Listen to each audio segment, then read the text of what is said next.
First of all tonight, it might not get supporters' pulses racing, but you can bet the police take note of when Millwall are in town, and the Wall were in Oldham on Saturday.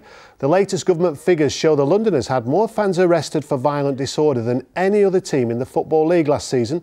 Ed Thomas went to Boundary Park to see how Greater Manchester Police prepared for their arrival.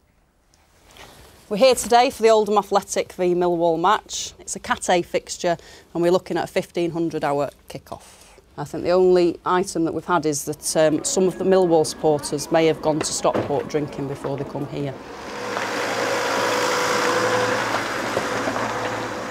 Do you know, when you hear the word Millwall, does it make you think twice about a game? I think they've had a reputation in the past, but I think that's diminished a lot over the years, and hopefully today's game will be friendly. I think we've only got about 350 supporters maximum from Millwall, so we're not expecting any either whatsoever. Is that 350 too many? Not at all, not at all. Football wouldn't be football if you didn't have opposing supporters, would and they're all welcome here in Oldham? Yes, they're all welcome. And if there is any trouble today, this is the man who'll advise the match commander on what to do. How does a West Ham fan end up policing an Oldham Millwall game? There's probably a very long story to that, and with the Millwall fans, we'll probably better keep it low-key. Exactly, they're your big rivals, Millwall, aren't they? Yes, they are, yeah. So what's your role here today? My role today is to support the Inspector Rose, and to give specialist advice in relation to public order tactics, if they should be needed. If they're not needed, I'm going to have a very quiet day, stood at the back, watching Millwall lose, if I'm lucky, and Oldham win, which would make the day perfect for me. To some, Millwall still equals problems off the pitch, but it's a reputation the fans are sick of.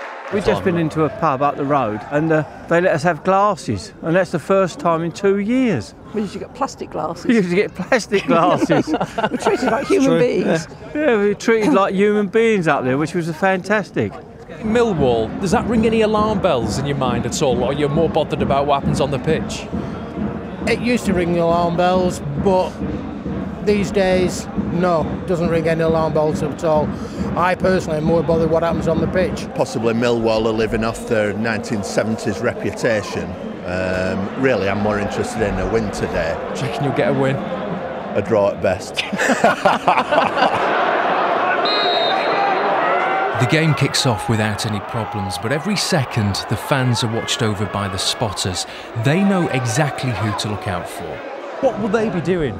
Walking in amongst the crowd, chatting to the normal supporters, but also looking for anyone we describe as risk supporters. So that's the idea of that.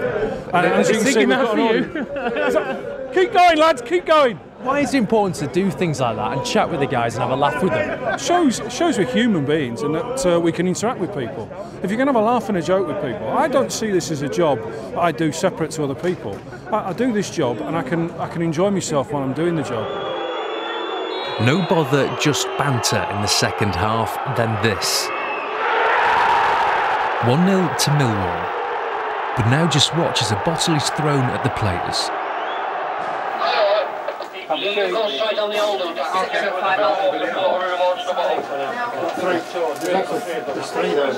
So you can see the void that there is between the two sets of fans, and you get this sort of dancing up and sort of celebrating the goal in front of the opposing fans who are quite upset. But you're on top of this, aren't you? Yeah, well, that's what we're trying to establish. If someone can say to us, we've seen somebody throwing a missile, then we will take action, no doubt about that. I mean, there's only 9 minutes left, but he will be ejected, so we won't see the end of the game, and we'll contact Millwall and tell them what we know, and it'll be their decision, really. Final whistle, and not the result Oldham wanted. Outside, tempers fly.